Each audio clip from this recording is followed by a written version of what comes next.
घर कहीं भी लेना हो या हो बेचना, तो हर कोई इनकी देता है मिसाल। रियल एस्टेट का कोई सवाल, टीम सबरवाल। रियल एस्टेट का कोई सवाल, team Sabharwal. For any information, call Saurabh Sabharwal 647-864-8844. That's 647-864-8844. Or visit teamsabharwal.com. your search ends here. Once again, welcome to the program और पीके जी हमारे साथ हैं वेंसडे की तरह। PK ji, welcome to the programme. Thank you very much, Sonam, and very good afternoon to all our listeners. जी। और पीके जी, शुरुआत करते हैं मार्केट अपडेट के साथ, थोड़ा सा बताएं प्लीज। मार्केट में थोड़ा सा फर्क पड़ा है सोनम, जब ये इंटरेस्ट रेट हाइक हुआ और जब ये नेगेटिव न्यूज आनी शुरू हुई कि भाई अब आगे भी इंटरेस्ट रेट एक दो बार और बढ़ने की उम्मीद है, क्योंकि उसके बाद अब जो यूएस की रिपोर्ट फेड की आई है वो भी ठीक नहीं आई, तो वो भी कह रहे हैं कि इन्फ्लेशन मेन मुद्दा है, वो भी इंटरेस्ट बढ़ाएंगे, तो थोड़ा सा मार्केट के अंदर फर्क पड़ा है। लेकिन ये टेम्परेरी मुझे लग रहा है कि ये अल्टीमेटली ये किसको कोई रोक नहीं सकता। लेकिन इंटरेस्ट रेट का जरूरी बात है कि नेगेटिव इफेक्ट सा पड़ा है इसका इस वक्त मार्केट के अंदर, क्योंकि जिस हिसाब से मार्केट बिल्कुल तेज बढ़नी शुरू हो गई थी दोबारा, उसके ऊपर लगाम लगा है। और दूसरी तरफ जिसे कहते हैं ये जो स्पेंडिंग है जो हमारे यहाँ की कंज्यूमर जो रिटेल सेल है वो बहुत ज्यादा बढ़ गई, वो भी एक नेगेटिव न्यूज है, वो भी ठीक नहीं है। वो भी इस बात को बढ़ावा देगी कि हम इंटरेस्ट रेट जो 12 जुलाई को होना है वो बढ़ाएं। अब उससे पहले 27 जून को 12 जुलाई को जो अभी जो इंटरेस्ट रेट का ऐलान होना है, उससे पहले 27 जून को जो इन्फ्लेशन की रिपोर्ट आनी है उस पे बहुत कुछ डिपेंड करेगा कि भी इन्फ्लेशन हमारी कहाँ जा रही है। अगर तो इन्फ्लेशन थोड़ी सी नीचे आई तो जुलाई रुक जाएगा, तो उसके बाद जब जुलाई के बाद मेरे ख्याल नेक्स्ट जो है 6 सितंबर है शायद, 6 सितंबर में फिर देखो, क्योंकि 6 सितंबर से पहले फिर इन्फ्लेशन की एक रिपोर्ट आनी है 15 अगस्त को, नहीं उससे पहले 18 जुलाई को भी आएगी रिपोर्ट, और जीडीपी की रिपोर्ट भी अभी 30 जून को आनी है। ये तो भी इसको मैं क्लियर करता हूँ इजी बनाकर, 27 जून को जो इन्फ्लेशन की रिपोर्ट आनी है, 30 जून को जो जीडीपी की रिपोर्ट आनी है, उस पर डिपेंड करेगा कि 12 जुलाई को इंटरेस्ट रेट का क्या हाल होने वाला है। उसके बाद ठीक रहा सब कुछ तो फिर 6 सितंबर के लिए 18 जुलाई को इन्फ्लेशन की रिपोर्ट आनी है, उस पर भी डिपेंड करेगा कि भी आगे क्या होने जा रहा है। पर ऑन दी होल सिचुएशन ठीक नहीं है। ये इन्फ्लेशन को नीचे ला के रहेंगे चाहे इनको रिसेशन क्यों ना लाना पड़े, पर इन्फ्लेशन को नीचे लाना पड़ेगा, क्योंकि लोगों की स्पेंडिंग हैबिट्स अभी तक कम नहीं हुई, अभी तक कम नहीं हुई। मैं आगे चल के अगर कहोगे तो एक रिपोर्ट भी आपसे डिस्कस कर लूंगा सीएमएससी की। जी ठीक है विजय जी, ये क्वेश्चन है आपके लिए कि if the interest rate on HELOC of primary residence and new applied mortgage on investment property are same. दोबारा बोलना, इन्वेस्टमेंट प्रॉपर्टी का इंटरेस्ट ज्यादा होता है, इन्वेस्टमेंट प्रॉपर्टी के अंदर 1/4% का इंटरेस्ट रेट ज्यादा है। ये अगर इनका क्वेश्चन मैं ठीक समझाऊं, क्योंकि आपकी पूरी बात आप दोबारा बोलते हैं तो ज्यादा अच्छा है। He said if the interest rate on HELOC of primary residence and new applied mortgage on investment property are same. HELOC और ये लगभग सेम ही होता है, क्योंकि HELOC 1/4% ज्यादा होता है अक्सर, बल्कि 0.5% भी ज्यादा होता है। बस सिंपल सा इसका फॉर्मूला, HELOC से कंपेयर मत करो। HELOC अगर 1/4% में बैंक आपको ज्यादा दे रहा है तो इज ओके। जो इन्वेस्टमेंट प्रॉपर्टी है उसके ऊपर जो इंटरेस्ट रेट है वो 1/4% ज्यादा होता है। इसका क्लियर आंसर ये है। And he said, is it a good or bad idea to take money from HELOC of primary residence and add some savings and buy investment property cash? ये बिल्कुल डिपेंड करेगा सोनम कि ये जो निकाल रहे हैं अपनी प्रॉपर्टी से पैसा, वो निकाल के कितना पैसा निकाल सकते हैं, क्या इनकी एज है, कितनी इनकी इनकम है। ऐसे ना हो ना जल्दबाजी में ये पैसा निकालने और टाइट हो जाए। उसके लिए मैं इनको बिल्कुल बड़ा क्लियर बताना चाहता हूँ कि उसके लिए अगर इनके पास सफिशिएंट फंड्स है, इक्विटी है और इनकी इनकम जस्टिफाई कर रही है, उसके अलावा इनके पास अगर एक्स्ट्रा पैसा है और he is less than 60 years of age with बच्चों की रिस्पॉन्सिबिलिटी तब तक ज्यादातर खत्म हो जाती है, तो yes he can go head. लेकिन अगर यंग है, बच्चों की जिम्मेवारी ज्यादा है और जिसे कहते हैं या बुजुर्ग है ज्यादा 65 प्लस है, तो मैं ये काम करने के लिए नहीं कहूँगा। बेटर ये है कि मुझे मैसेज डालें, टेक्स्ट मैसेज डालें, I am going on vacation tonight, मैं वापस आ जाऊंगा 12 जुलाई को, तो उसके बाद की अपॉइंटमेंट बना सकते हैं, मुझे मैसेज डाल के अपॉइंटमेंट फिक्स कर सकते हैं। मेरा नंबर है 647-299-4757।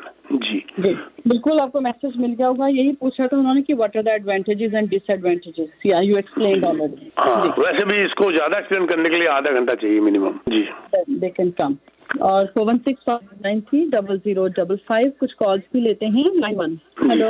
हाँ जी पीके जी, मेरा सवाल ये है कि की जाती है सेंटिमेंट जो है बायर्स का या सेलर्स का, उसकी इतना एम्फसाइज नहीं किया जाता है। लोग अभी मेंटली इस चीज को एक्सेप्ट कर चुके हैं तकरीबन कि इंटरेस्ट रेट जो बढ़ना है वो बढ़ा है, बहुत ज्यादा लंबा चौड़ा कोई पुराने वाला नहीं आएगा। तो जो रिक्वायरमेंट है वो पूरी की जाए, लेकिन इससे जो भी इंटरेस्ट रेट बढ़ने वाला है जुलाई में, इससे क्या मार्केट में जो सेलर है वो ऐसा तो नहीं करेगा कि अपनी प्रॉपर्टी होल्ड करके बैठ जाए और बायर जो है वो फिर मजबूर हो जाए कि अपनी जरूरत पूरा करने के लिए। और लास्ट बात मेरी ये है कि अगर ये सब कुछ है तो गवर्नमेंट का स्टेप कोई वो नजर नहीं आ रहा, जैसे उन्होंने कहा कि 35 साल का कर देंगे अमर्टाइजेशन। क्या गवर्नमेंट ऐसा नहीं कर सकती कि सिर्फ इंटरेस्ट पे मॉर्गेज करे, जिसमें आप प्रिंसिपल ना दे, सिर्फ इंटरेस्ट दे जब तक इंटरेस्ट ये कंडीशन ठीक नहीं होती? क्या आपकी वेरी नाइस। देखो मैं आपकी 2-3 बातें मैं इसको क्लियर करता हूँ। जो पहले आपने बताया कि ये जो इंटरेस्ट रेट अभी आपने कहा कि ये फलानी वजह है कि 12 जुलाई को बढ़ जाएगा, शायद आपने कहा, वो भी पक्का क्लियर नहीं है जी 12 जुलाई को बढ़ेगा कि नहीं बढ़ेगा, क्योंकि ये डिपेंड करेगा हमारी 27 जून को इन्फ्लेशन की रिपोर्ट के ऊपर और 30 जून को जीडीपी की रिपोर्ट के ऊपर। पहली बात तो ये है, लेकिन चांसेस बढ़ने के हैं। आपने कहा कि गवर्नमेंट सिर्फ इंटरेस्ट क्यों नहीं कर देती? सर यही प्रॉब्लम है। अभी सीएमएससी के चीफ जो है मिस्टर, उनका नाम बावर है, बावर्स, उन्होंने बावर्स ने अभी ऐलान किया है कि ये जो अमोर्टाइजेशन तुम 35 साल की बोल रहे हो सर, वो कह रहे हैं 30 साल की भी करना गलत हो रहा है। एक तरफ से हम कंज्यूमर की जेब से, अपने नागरिकों की जेब से पैसा निकालना चाहते हैं कि पैसा निकाल के खत्म करो ताकि वो फजूल खर्चियां ना करें, शॉपिंग वगैरह ना करें, और ताकि ये जो फजूल खर्ची अब शॉपिंग है, जैसे देखो अभी रिटेल सेल हमारी कितनी हाई आई है, अभी रिपोर्ट जो आई है, तो वो ये चीज तंग कर रही है इनको इंटरेस्ट रेट बढ़ाने में। और दूसरी तरफ से अगर हम कहते हैं जी अमोर्टाइजेशन बढ़ा दो, तो फिर उनके पास पैसा आ गया। सर सीएमएससी ने कहा कि मत करो ये अमोर्टाइजेशन 30 साल की, अब तो 35 की बात कर रहे हैं, वो 30 साल की निर्माण कर रहे हैं। वो कह रहे हैं उनकी परचेजिंग पावर बावर्स की फिर बढ़ जाएगी, बारोवर्स की। एक तरफ से हम कह रहे हैं कि उनकी परचेजिंग पावर ना हो, दूसरी तरफ से हम अमोर्टाइजेशन देके उनकी जेब में फिर पैसा डाल रहे हैं और उनको दो तरफ से मार रहे हैं सर। एक तरफ से तो उनको पैसा दे रहे हैं, मतलब कि पैसे दे रहे हैं, मतलब जो उनको कह रहे हैं जी आप कम दे दो, मान लो आपकी 2000 की इंस्टॉलमेंट है, वो 1500 रह गई, और अगर आप इंटरेस्ट कहते हो तो 1000 रहेगी। 1000 जो उनकी जेब में आ गया, या तो सैन्य तरीके से वो जोड़ने वाले रेनी डे उसको अम्ब्रेला बना ले 1000 को, और बारिश के लिए उस अम्ब्रेला को यूज करें। वो उसको अम्ब्रेला बनाने के बजाय डिजाइन ड्रेसेज लेके आ जाते हैं, रेस्टोरेंट में चले जाते हैं, वेकेशन में चले जाते हैं, तो पैसा खत्म हो जाता है। एक तो वो पैसा खा गए, वो प्रॉब्लम हमारी फिर वहीं की वहीं रह गई, और दूसरा उनके ऊपर कर्जा चढ़ गया और फिर इंटरेस्ट का बोझ बढ़ गया। अमोर्टाइजेशन जो है ये दो मुंहा तलवार है, और या कह लो दो मुंहा सांप है, जो भी डालेगा आपने सुना होगा या मैंने सुना होगा। तो ये चीज हम तो कंफ्यूज है ही है, पूरा वर्ल्ड कंफ्यूज है, सरकार कंफ्यूज है, इकोनॉमिस्ट अपने अपने अलग अलग व्यूज दे रहे हैं कि भाई ये जो है ये मत करो, जेब से पैसा निकालने की बजाय जेब में पैसा आप डाल रहे हो। उनको बावर साहब ने ये कहा है अपनी रिपोर्ट में, मेरे को बड़ी अच्छी इनकी रिपोर्ट लगी बावर साहब से, कि भाई इनको जो है ना सप्लाई की तरफ ज्यादा ध्यान देना चाहिए प्रॉपर्टी की तरफ। लेकिन आपने कहा कि बायर और सेलर दोनों रुक जाएंगे। सर सेलर तो इस वक्त मार्केट में आ गया, वो कह रहा है मार्केट गिर ना जाए, सेलर तो मार्केट में आ गया बेचने के लिए। इन्वेंट्री मार्केट में बढ़ गई है, पिछले 5-7 दिनों में देख रहा हूँ इन्वेंट्री, मेरे को फोन आने शुरू हो गए, बेचो बेचो बेचो बेचो। पर जब इसका असली असर आ जाएगा तो सेलर भी रुक जाएंगे। यहाँ आपकी बात ठीक है जी। And next call. Hello hello PK Sabharwal से एक सवाल पूछना है मैंने। आप कह रहे हो कि जो गवर्नमेंट है ये फेल हो गई ना, इसका एक ही हल है, अगर गवर्नमेंट सीरियस है, जैसे करके भी ये जो रेंट है ना ये 50% अगर ये नीचे ला देगी ना, तो आपके पास जितने घर है आप खुद ही छोड़ देंगे, तो फिर लोगों के लिए रहने के लिए जगह आपके पास जितने घर आप खुद ही छोड़ देंगे। नहीं क्या नीचे लाएगी मुझे बताइए, मुझे पूरी बात, क्या 50% नीचे लाएगी, क्या चीज नीचे लाएगी सर? ना ये रेंट गवर्नमेंट अगर हेल्प करे 50% डाउन है को। ये डिक्टेटरशिप नहीं है सर इस कंट्री में, ये डेमोक्रेसी है। आपकी प्रॉपर्टी या आपको सरकार बोलेगी तो उसको रेंट में आधे में कर देगा, आप कर दोगे? ये डिक्टेटरशिप की बात कर रहे हैं आप, ये हम डेमोक्रेटिक कंट्री में बैठे हुए हैं। इसके ऊपर सख्ती कर सकती है, वो मैं मान सकता हूँ। इसके ऊपर ये कर सकती है कि इन्वेस्टमेंट के लिए पैसा रोक दिया जाए या बहुत कम दिया जाए, या उसका इंटरेस्ट रेट बढ़ा दिया जाए ताकि बाइंग मुश्किल हो जाए। इसके अलग तरीके हैं। ये कैसे कह दोगे कि ये आपका कृष्ण श्याम का अपना घर है, आप इसको किराए पे भी दोगे और आधे में भी दोगे? इन्वेस्टर किराए पे देगा ही नहीं, तो क्या कर लेंगे आप? ये आपका सोच मेरे को लगता है मैं इससे सहमत नहीं हूँ जी। सोनम जी जी, मैसेज आया है कि could you please ask him about the future of condor market Mississauga and downtown Toronto. Sir देखो, इनको जो जिनका भी आया, सॉरी मेरे को लगा कि कोई लेडी भी हो सकती है। तो देखिए सिंपल सी बात है, मिसिसागा में तो अभी मैनहट्टन बनना है। मेरे पास पूरे इसके फ्यूचर प्लान्स और ड्राइंग्स पड़ी हुई हैं, बल्कि पिक्चर्स भी हैं। अभी देखिए आप, जैसे कैमरोस्ट है, कैमरोस्ट का भी एक्सचेंज के सामने आपने देखा था, उसने हिस्ट्री क्रिएट कर दी थी, 4 प्रोजेक्ट 4 बिल्डिंग लाके। अब देखिए इनका नया प्रोजेक्ट आ रहा है करिया ड्राइव के ऊपर, बिल्कुल उसके ऑपोजिट, बर्नम टाउन के ऑपोजिट मिसिसागा में जो करिया ड्राइव के बाद जो करिया पार्क है उसके साथ की जमीन, वहां पर देखिए इनके क्या जबरदस्त प्रोजेक्ट अब आने वाले हैं। और उसके अलावा रातबन के ऊपर बहुत प्रोजेक्ट आने वाले हैं, सिटी सेंटर ड्राइव के ऊपर प्रोजेक्ट आने वाले हैं। ये तो मैनहट्टन बनने वाला है, और ये इतना कुछ बनने के बाद भी डिमांड को पूरा नहीं कर पाएगा। मैं बता दूं आपको, इतनी जबरदस्त शॉर्टेज है। अभी जरूरत है इस वक्त ब्रैम्पटन में ज्यादा प्रोजेक्ट आने की, जहां पर अभी कम चल रहे हैं, क्योंकि ब्रैम्पटन के अंदर इस वक्त कम्यूटिंग की प्रॉब्लम चल रही है, LRT वगैरह की, जिसकी वजह से वहां पर कम प्रोजेक्ट बढ़ रहे हैं। बाकी रही डाउनटाउन की बात, डाउनटाउन यस बहुत हद तक आगे आ चुका है, बहुत कुछ बन चुका है, लेकिन डाउनटाउन में भी अभी मेरी निगाह के अंदर कम से कम 15-20 जमीनें तो ऐसी हैं जहां पर मेरे को पता है किस किस बिल्डर ने ले रखी है और कौन कौन से प्रोजेक्ट आ रहे हैं। मेरा कहने का मतलब ये है, ये जो ऑलरेडी हैपनिंग एरिया है, एक इमिग्रेंट जब आता है तो सीधा उसके दिमाग में 2-3 बातें होती हैं, टोरंटो या वैंकूवर। अब थोड़े 1-2 साल से अल्बर्टा भी शुरू हो गया, कैलगरी शुरू हो गया, लेकिन जब ये टोरंटो, ये कोई रूल बन जाए, जो पहले भाई साहब ने फोन किया,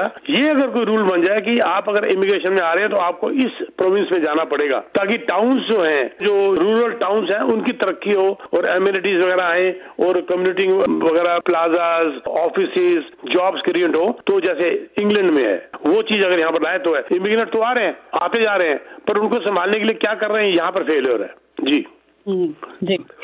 एंड नेक्स्ट कॉल।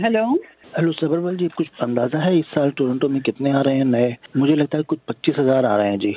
तो अभी 6 महीने बचे हैं तो हिसाब से। हाँ जी जी देखिए, जो रिपोर्ट हमारे पास जो पुरानी आती है ना जी, टोटल इमिग्रेंट्स का लगभग 60% ओंटारियो में आता है सर, और उस 60% का जो ओंटारियो में आते हैं उसका 70% टोरंटो में आते हैं, GTA के अंदर। लेकिन जो नए आते हैं, कर लीजिए 5 लाख के ऊपर, लेकिन जो नए अपने देसी आते हैं वो तो बेसमेंट में ही रहते हैं, अपार्टमेंट थोड़ी लेते हैं वो, रही सर वो भी तो रेंट में है ही ना। हाँ जी सर है ना।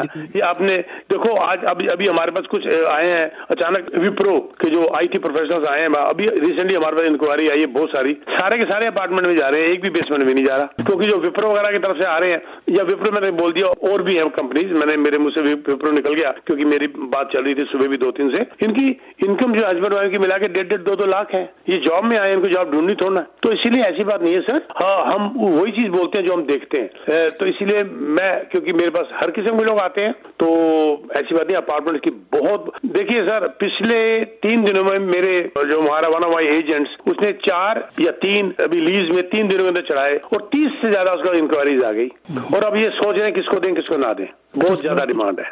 कुछ अब इन्वेंट्री बढ़ गई होगी ना 1 महीने में, थोड़ा सा रेट बढ़ने के बाद इन्वेंट्री बढ़ गई, वो तो आपकी बात बिल्कुल दुरुस्त है, क्योंकि इन्वेंट्री तो पिछले 6 महीने से बढ़ रही है। और अभी जो जैसे मैं बात कर रहा हूँ, जो अभी ऑक्यूपेंसी जो शुरू हुई है उसके लिए डिमांड है। जैसे मैं बताता हूँ, जब मैं अपनी बात करूँ तो MCD की ऑक्यूपेंसी शुरू हो गई है, 400-500 यूनिट मार्केट में आ गया है रेंट पे देने के लिए, और वो आदमी डरता है कि 400-500 यूनिट आ गया तो कैसे चढ़ेगा, उससे ज्यादा डिमांड है। अब जैसे फॉर एग्जांपल रोजडेल, स्काई वॉच कहते हैं ब्लूर के पास, वो उसकी ऑक्यूपेंसी क्या, उसकी तो क्लोजिंग भी शुरू हो गई, बड़ी हाई डिमांड है। टी हाउस है डाउनटाउन, उसकी क्लोजिंग भी फाइन हो गई, उसकी बड़ी जबरदस्त डिमांड है। ऑक्यूपेंसीज, ये मैं नई की बात कर रहा हूँ, जो बाकी जैसे कहते हैं घरों की, तो बेसमेंट की तो बात है ही है जी। And next call. Hello, thanks for taking my call. Question for PKG.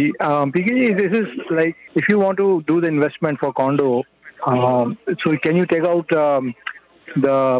from your the HELOC?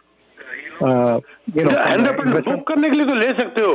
आपकी आवाज सुन के ना मुझे आप लग रहा है आप यंग हो, आप बहुत यंग हो, 40 से नीचे लग रहे हैं मुझे तो, लेकिन 50, आप कॉम्प्लीमेंट्स टू यू, आपकी आवाज बड़ी यंग है। क्या एज है आपकी? 49। Very nice. 50 साल के हैं आप, लेकिन मुझे 40 के लग रहे हैं। Very nice. तो देखिए सर, HELOC को आज लेके बुक कर सकते हो, क्योंकि आपको मॉर्गेज की जरूरत पड़नी है 3-4 साल के बाद, लेकिन तब मॉर्गेज कैसे मिलेगी नहीं मिलेगी उसके लिए आपको आज बैठना पड़ेगा। बुक तो कर सकते हैं, उसको मॉर्गेज लेने के लिए आपकी सिचुएशन फाइनेंशियल क्या है, आपकी कितनी इक्विटी बची हुई है या कितना लोन हो गया हीलॉक लेने के बाद, और आपकी इनकम उसको जस्टिफाई कर रही कि नहीं कर रही, उसके लिए आपको पहले बैठना पड़ेगा। जल्दबाजी मत करिएगा बस।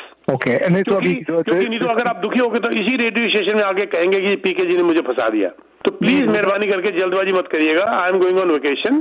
13 तारीख की अपॉइंटमेंट बना सकते हैं जुलाई की, मैं 12 जुलाई को आ रहा हूँ, उसके बाद जब मर्जी, या मुझे टेक्स्ट मैसेज डाल दीजिए। आप मेरे स्टाफ को मिल सकते हैं, मेरा बेटा Saurabh Sabharwal is with me for 15 years, उनको मिल सकते हैं या वेट कर सकते हैं आप। ओके, ठीक है, थैंक यू जी पीके जी, वक्त हो गया है, थैंक यू सो मच। और बिल्कुल थैंक यू सोनम, वक्त देने के लिए। अब 2 शो आपके मैं नहीं कर पाऊंगा, हो सकता है सौरभ विल बी हियर, मेरा substitute my son Saurabh Sabharwal. See you. 12 जुलाई की अर्ली मॉर्निंग की मेरी फ्लाइट है और 12 जुलाई को ही वेडनेसडे है, उस दिन का शो करेंगे। Thank you thank you PK ji, thank you, bye.